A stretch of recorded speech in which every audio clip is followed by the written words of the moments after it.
Kesultanan Berau adalah sebuah kerajaan yang pernah berdiri di wilayah Kabupaten Berau sekarang ini. Kerajaan ini berdiri pada abad ke-14 dengan raja pertama yang memerintah bernama Badit Dipatung dengan gelar Aji Raden Suryanata Kesuma dan istrinya bernama Badit Kurindan dengan gelar Aji Permaisuri. Pusat pemerintahannya berada di Sungai Lati, Kecamatan Gunung Tabur. Sejarahnya kemudian pada keturunan ke-13, Kesultanan Berau terpisah menjadi dua, yaitu Kesultanan Gunung Tabur dan Kesultanan Sambaliung. Sebelumnya daerah-daerah milik Berau yang telah memisahkan diri dan berdiri sendiri adalah Bulungan dan Tidung. Kemudian ditaklukkan Sultan Sulu. Negara Berau kuno meliputi kawasan pesisir dari perbatasan Mandala Kerajaan Brunei di Kinabatangan, kini termasuk Sabah, hingga Tanjung Mangkaliat di perbatasan dengan Mandala Kerajaan Kutai. Cikal bakal Kerajaan Berau. Kerajaan Berua kini terletak di Kabupaten Berau, Kecamatan Gunung Tabur. Konon dahulu kawasan ini didiami oleh berbagai banua, suku dengan kepala suku dan adatnya masing-masing. Pada kurang lebih abad 14, masing-masing banua ini sepakat bersatu membentuk sebuah kerajaan. Dengan demikian, berdirilah Kerajaan Berau yang namanya diambil dari nama kawasan itu. Sebagai Raja Berau pertama, diangkatlah Adit Dipatung yang bergelar Aji Raden Suryanata Kesuma. Permaisurinya bernama Badit Kurindan dengan gelar Aji Permaisuri. Wilayah kekuasaannya merupakan penyatuan berbagai banua, yakni Banua Merancang, Pantai, Quran, Rantau Buyut dan Rantau Sewakung. Legenda juga menyatakan bahwa ia merupakan raja yang bijaksana dan berhasil menyejahterakan rakyatnya. Konon, Aji Raden Suryana Kesuma merupakan kepala wilayah yang diangkat oleh Majapahit pada 1365 untuk memimpin wilayah itu. Dahulu wilayah kekuasaannya juga mencapai Brunei. Aji Raden Suryanata Kesuma dianggap sebagai leluhur raja-raja Berau, Gunung Tabur, Sambaliung, dan Bulungan. Guna mengatur wilayah kekuasaannya yang luas, Aji Raden Suryanata menempatkan wakilnya di beberapa wilayah yang penting, seperti Rangga Batara, yang berkedudukan di Pantai, Rantau Berawan. Tumenggung Macan Nagara berkedudukan di Benua Quran. Angka Yuda berkedudukan di Bulalung, Patunggung di Sungai Kelai, Jayapati di Negeri Bunyat, dan Nini Barituk di Sungai Ulak. Mereka masing-masing bertanggung jawab penuh atas daerah kekuasaannya masing-masing. Demi menjaga ketertiban kerajaannya, dikeluarkanlah undang-undang bernama Pematang Amas yang dibuat berdasarkan musyawarah dan mufakat antara raja dan kepala-kepala pemerintahan tersebut. Peraturan tersebut mengatur mengenai perkara pidana dan perdata yang diperlukan demi menyelesaikan berbagai perselisihan di kalangan rakyat. Saat Majapahit masih berada dalam puncak kejayaannya, rakyat Berau harus membayar upeti kepada kerajaan tersebut. Tetapi menjelang abad 15 dan 16, Majapahit mulai surut pamornya sehingga masing-masing wilayah taklukan bebas menjalankan kedaulatannya sendiri-sendiri. Selanjutnya, Berau diperintah oleh Aji Nikulen, Aji Nikutak, Aji Nigindang, Aji Panjang Rumah, Aji Tumanggung Barani, Aji Suraraja, Aji Surya Balindung, dan Aji Dilaya. Perkembangan dan perpecahan Kerajaan Berau. Aji Dilaya mempunyai dua orang putra, yakni Pangeran Tua dan Pangeran Dipati. Demi menghindarkan perselisihan di antara mereka, diadakan kesepakatan bahwa kedua orang pangeran itu beserta keturunannya masing-masing akan menjadi raja secara bergantian. Apabila seseorang menjadi raja, maka yang lain menjadi wakilnya. Pertama-tama yang naik tahta menggantikan Aji Dilaya adalah Pangeran Tua, yang kemudian digantikan oleh Pangeran Dipati. Pada masa pemerintahan Sultan Hasanuddin, datanglah Peta Torawe, putra Lamadu Keleng, Raja Wajo, berkunjung ke Berau. Sebagai tanda persahabatan, Peta Torawe menuliskan piagam di pintu gerbang istana. Isinya menyatakan bahwa orang yang telah berlindung di halaman istana raja tidak boleh lagi diganggu keamanannya. Demi menjalin relasi antara Wajo dan Berau, Peta Torawe menempatkan panglimanya bernama Lamadu Daeng Palawa di sana. Keturunannya mendirikan kampung Bugis di Tanjung Redep. Pada perkembangan selanjutnya, cucu Peta Torawe dinikahkan dengan Raja Alam. Sultan Hasanuddin sendiri menikah dengan Dayang Lana, anak Raja Sulu. Dengan demikian, Kesultanan Berau juga menjalin hubungan kekeluargaan dengan Sulu di Filipina Selatan. Sultan Zainal Abidin menikah dengan Aji Galuh Besar, putri Pangeran Mangkubumi, cucu Sultan Kutai. Oleh karena adanya hubungan persahabatan dan kekeluargaan ini, Kerajaan Berau, Kutai, Sulu, dan Wajo saling bahu-membahu apabila menghadapi serangan dari pihak lain, termasuk Belanda. Belanda memasuki wilayah Berau pada abad 17 dan berupaya menanamkan pengaruhnya di sana, tetapi belum membuahkan hasil nyata. Baru pada abad 19, setelah dikembalikannya Kepulauan Nusantara oleh Inggris ke tangan Belanda, dilakukan upaya lebih intensif untuk menguasai Berau, agar Berau makin lemah. Diterapkanlah politik divide et impera, adu domba, sehingga memecah kerajaan ini menjadi dua, yakni Gunung Tabur yang dipimpin oleh Aji Kuning II, Ghazi Mahyudin, dan Sambaliung yang diperintah oleh Raja Alam, cucu Sultan Hasanuddin. Sebelumnya, keturunan Pangeran Tua dan Pangeran Dipati memerintah Berau secara bergantian. Belanda menyadari bahwa Raja Alam membahayakan kedudukan mereka karena ia menjalin hubungan dengan para pejuang Bugis yang dipimpin oleh Pangeran Peta, cucu Lamadu Keleng dari Wajo. Demikian pula dengan pejuang Sulu yang dipimpin oleh Syarif Dakula, menantunya. Mereka merupakan musuh-musuh bebuyutan VOC. Sebagai langkah awal melemahkan kedudukan Raja Alam, Belanda mendekati Aji Kuning II tahun 1833 sampai tahun 1850 yang berasal dari keturunan Pangeran Dipati. Belanda telah menyadari bahwa jalinan hubungan antara kedua garis keturunan penguasa Berau ini senantiasa dihiasi oleh persaingan. Raja Alam sanggup mencium gelagat buruk Belanda tersebut. Karenanya, ia lalu memperkuat persekutuannya dengan orang Bugis dan Sulu. Riwayat Raja Alam selanjutnya akan diulas pada bagian mengenai Sambaliung. Pada 1960, pemerintah mulai menghapuskan daerah swapraja dalam lingkungan Negara Kesatuan Republik Indonesia. Oleh karenanya, wilayah kedua Kesultanan Pecahan Berau itu digabungkan kembali menjadi Kabupaten Berau dengan Sultan Sambaliung terakhir, Muhammad Aminuddin, sebagai bupati pertamanya. Sementara itu, gelar Raja Berau pertama diabadikan sebagai nama Komando Resort Militer, Korem, yakni Korem 081 Aji Suryanata Kesuma, ASN, yang berkedudukan di Samarinda. Kerajaan Gunung Tabur.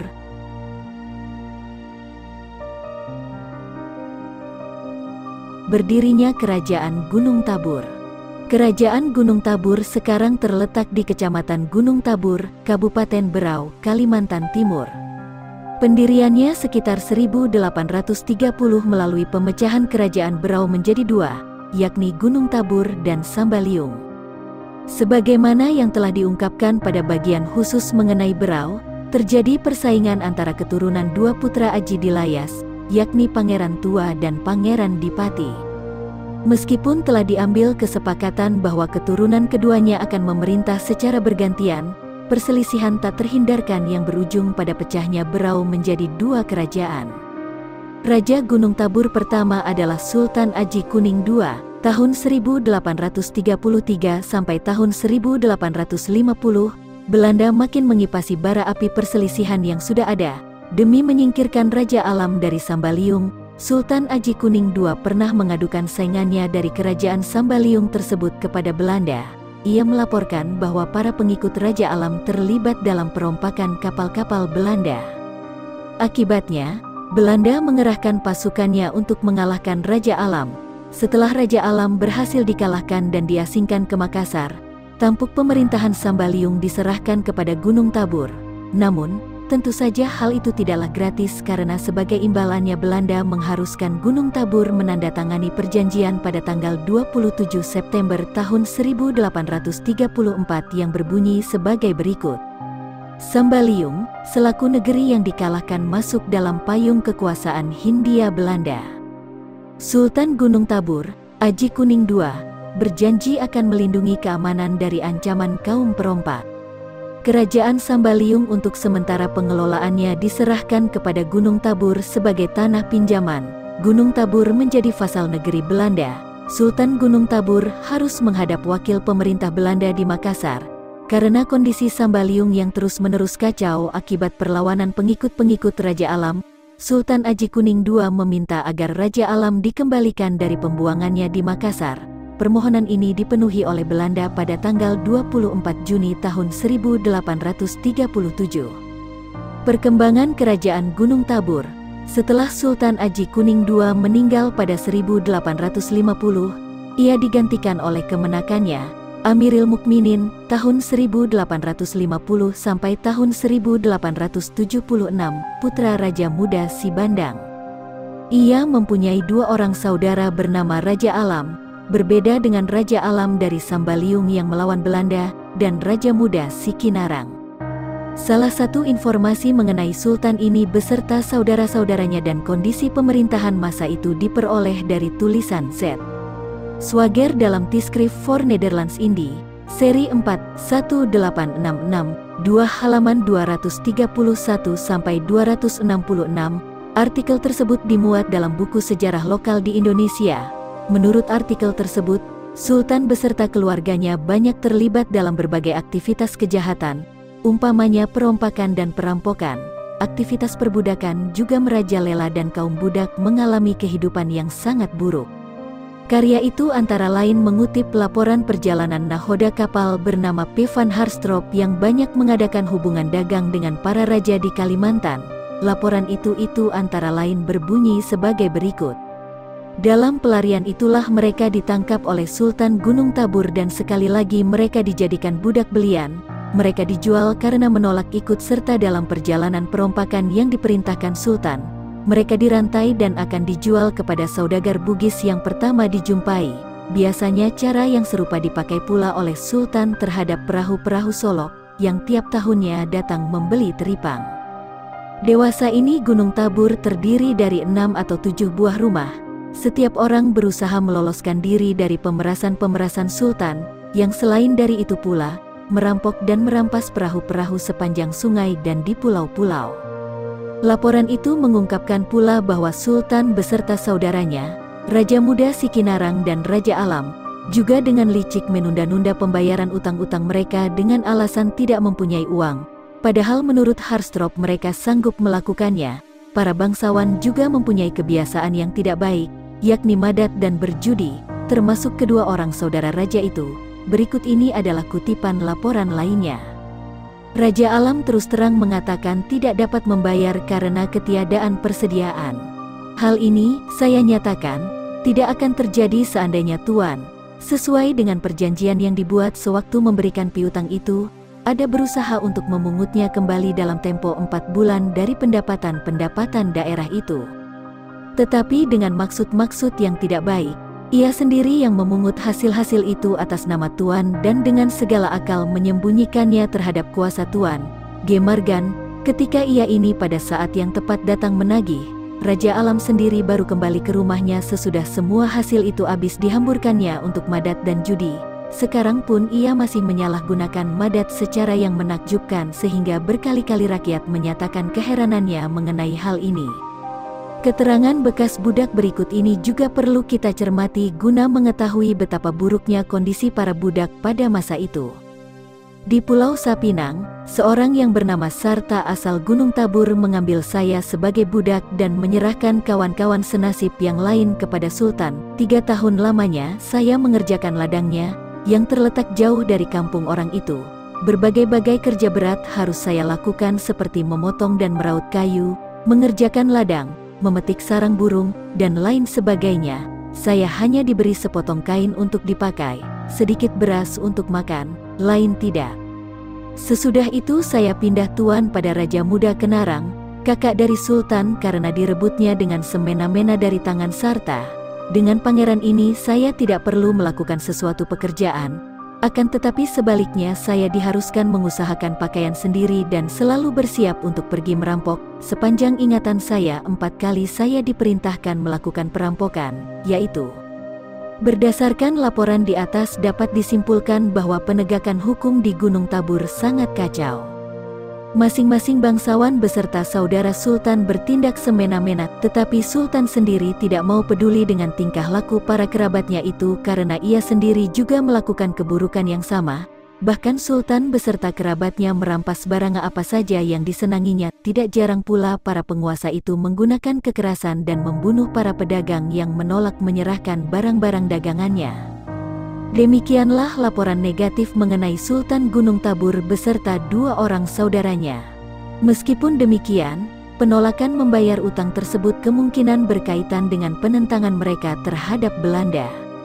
Perjanjian yang dilangsungkan pada tanggal 27 September tahun 1834 ternyata tidak berdampak besar terhadap Kesultanan Gunung Tabur dan Sambaliung oleh karena kedua kerajaan tersebut masih berkesempatan menegakkan kedaulatannya masing-masing.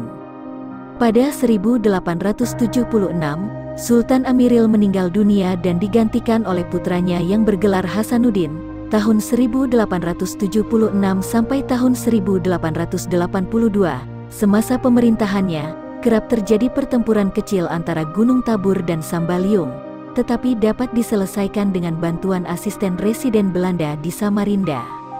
Sultan Hasanuddin mangkat pada 1882 dan digantikan oleh sepupunya selaku wali sultan bernama Aji Kuning, putra Raja Alam dari Gunung Tabur.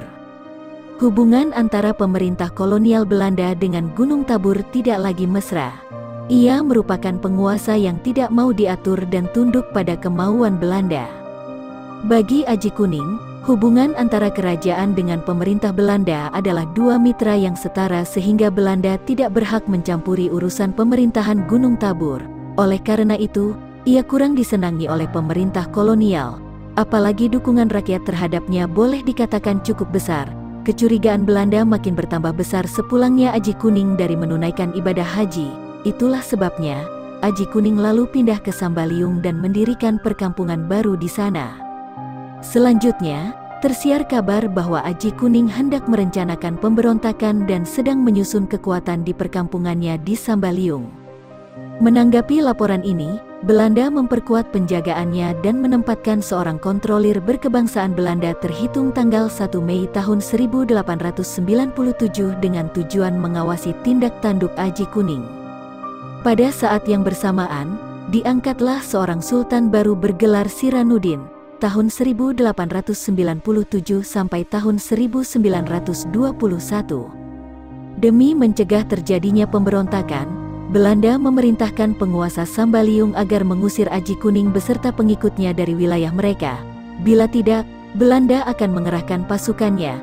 Oleh karena itu, penguasa Sambaliung memerintahkan Aji Kuning agar meninggalkan negeri mereka. Dengan diiringi oleh anggota keluarga dan kerabatnya yang setia, Aji Kuning pindah ke Tanah Kuning di perbatasan antara Kerajaan Bulungan dan Sambaliung.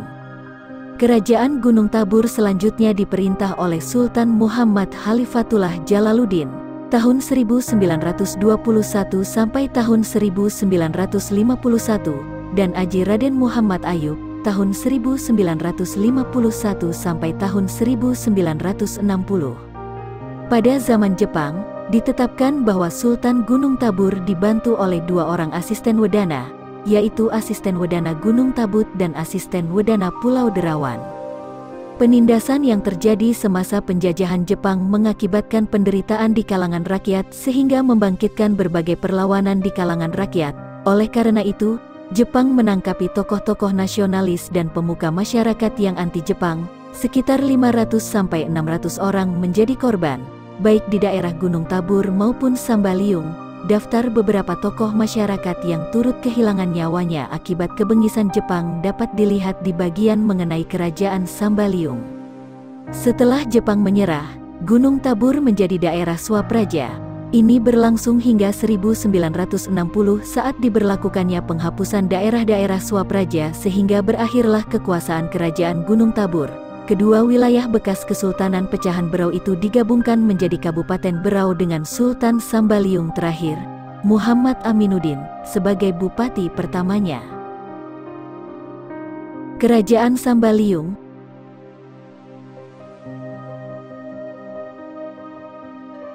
berdiri dan berkembangnya Kerajaan Sambaliung kini terletak di Kecamatan Sambaliung, Kabupaten Berau, Provinsi Kalimantan Timur. Kerajaan ini merupakan pecahan Kerajaan Berau yang diakibatkan oleh politik divide et impera, pecah belah Belanda. Sebelumnya, kesultanan ini pernah bernama Tanjung yang selanjutnya diganti menjadi Batu Putih, dan akhirnya Sambaliung pada 1849. Penguasa pertama kerajaan ini adalah Raja Alam yang bergelar Sultan Alimuddin tahun 1830 sampai tahun 1834, tahun 1837 sampai tahun 1844. Menurut catatan sejarah, penguasa Berau ke-9, lihat bagian tentang kerajaan Berau, Aji Dilayas, mempunyai 2 orang putra, yakni Pangeran Tua dan Pangeran Dipati. Agar mereka tidak memperebutkan tahta, disepakati bahwa keturunan kedua orang pangeran itu akan memerintah secara bergantian. Ternyata belakangan kesepakatan ini justru menimbulkan perpecahan dan perselisihan. Berdasarkan silsilah Berau, Raja Alam berasal dari garis keturunan Pangeran Tua. Raja Alam, yang merupakan penguasa pertama Sambaliung, merupakan salah seorang penentang Belanda yang gigih. Sebelumnya, ia telah menyadari niat Belanda yang hendak menanamkan pengaruh di kerajaannya dengan melakukan politik pecah belah sehingga berujung pada terpecahnya kerajaan Berau menjadi 2. Demi menggagalkan rencana Belanda ini, Raja Alam mengadakan persekutuan dengan pejuang Bugis, Sulu, dan Makassar. Sebagai persiapan dibangunlah sebuah perbentengan yang kuat di Batu Putih, Tanjung Mangkalihat. Demi menghadapi Raja Alam, Belanda menyiagakan angkatan lautnya semenjak April tahun 1834. Belanda mulai melancarkan serangannya dengan dalih pengaduan Aji Kuning II, Raja Gunung Tabur, yang melaporkan bahwa Raja Alam beserta pejuang Bugis dan Sulu yang disebutnya bajak laut kerap mengganggu keamanan di perairan Kalimantan Timur dengan membajak kapal Belanda. Menurut salah satu sumber, sebelumnya Belanda mengabarkan bahwa kapal-kapalnya telah dibajak. Sultan Aji Kuning II yang menganggap Sambaliung sebagai saingannya melaporkan kepada Belanda bahwa yang melakukan pembajakan adalah para pengikut dan sekutu Raja Alam, tentunya dengan disertai berbagai bukti palsu. Belanda bukannya tidak mengetahui kebohongan Sultan Aji Kuning II ini karena sebenarnya tidak ada kapal dagang Belanda yang dibajak. Belanda memang sengaja memancing di air keruh dengan melontarkan tuduhan palsu ini. Terlepas dari benar dan tidaknya tuduhan ini, pada September tahun 1834 Belanda mengirimkan ekspedisi penghukuman terhadap Raja Alam yang terdiri dari 4 buah kapal perang dan sejumlah pasukan di bawah pimpinan Kapten Laut Anemael, yang didaratkan di Batu Putih guna menyerang pusat pertahanan Raja Alam. Dengan dibantu para pejuang Bugis dan Sulu, Raja Alam beserta menantunya, Syarif Dakula yang berasal dari Sulu melakukan perlawanan dengan gigih. Karena persiapan Belanda yang lebih matang, pasukan Raja Alam terdesak ke Tanjung dan bertahan di Muara Lasan. Di tempat inilah Raja Alam dikalahkan dan ditawan oleh Belanda. Agar Syarif Dakula beserta para pengikutnya bersedia meletakkan senjatanya, Belanda menjadikan Raja Alam sebagai sandera. Belanda kemudian memerintahkan Syarif Dakula agar datang ke kapal perang Belanda dengan keselamatan Raja Alam sebagai jaminannya.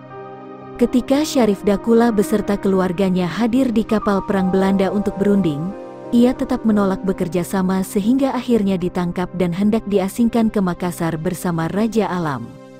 Kendati demikian, Syarif Dakula melakukan perlawanan hingga tewas. Jenazahnya kemudian dibuang ke laut. Istri Syarif Dakula bernama Pangeran Ratu Amas Mira yang setia kepada suaminya lalu melompat ke laut bersama anaknya yang masih kecil. Tetapi mereka berdua dapat diselamatkan. Sumber lain menyebutkan bahwa Syarif Dakula dijatuhi hukuman gantung oleh Belanda.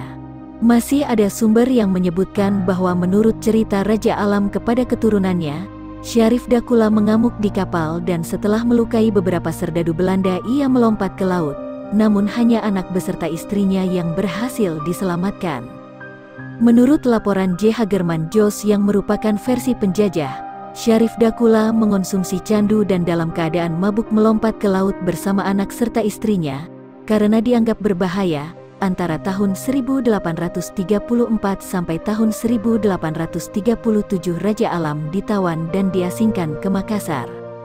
Setelah Raja Alam diasingkan, Belanda mengadakan perjanjian dengan Kesultanan Gunung Tabur pada tanggal 27 September tahun 1834 yang isinya berupa penyerahan pengelolaan Sambaliung kepada Kesultanan Gunung Tabur dengan Pangeran Muda, Pangeran Mangkubumi, dari Kutai, keluarga istri Raja Alam, sebagai pelaksananya. Alasan dipilihnya pangeran ini disebabkan oleh kacaunya kawasan tersebut sepeninggal Raja Alam. Para pengikut Syarif Dakula dan Pangeran Peta terus-menerus mengacaukan keamanan. Bahkan Muara Bangun, tempat kedudukan Sultan Gunung Tabur, diserang oleh para pejuang-pejuang Sulu dan Bugis. Itulah sebabnya, urusan pemerintahan Sambaliung diserahkan kepada pangeran asal Kutai yang masih kerabat Raja Alam tersebut. Dengan demikian, diharapkan kemarahan rakyat dan pengikut Raja Alam dapat diredakan. Karena kerusuhan tidak kunjung mereda, Sultan Aji Kuning II dari Gunung Tabur mengajukan permohonan agar Raja Alam dapat dikembalikan ke Sambaliung. Belanda ternyata menyetujui pemulangan Raja Alam ke negerinya pada tanggal 15 September tahun 1836.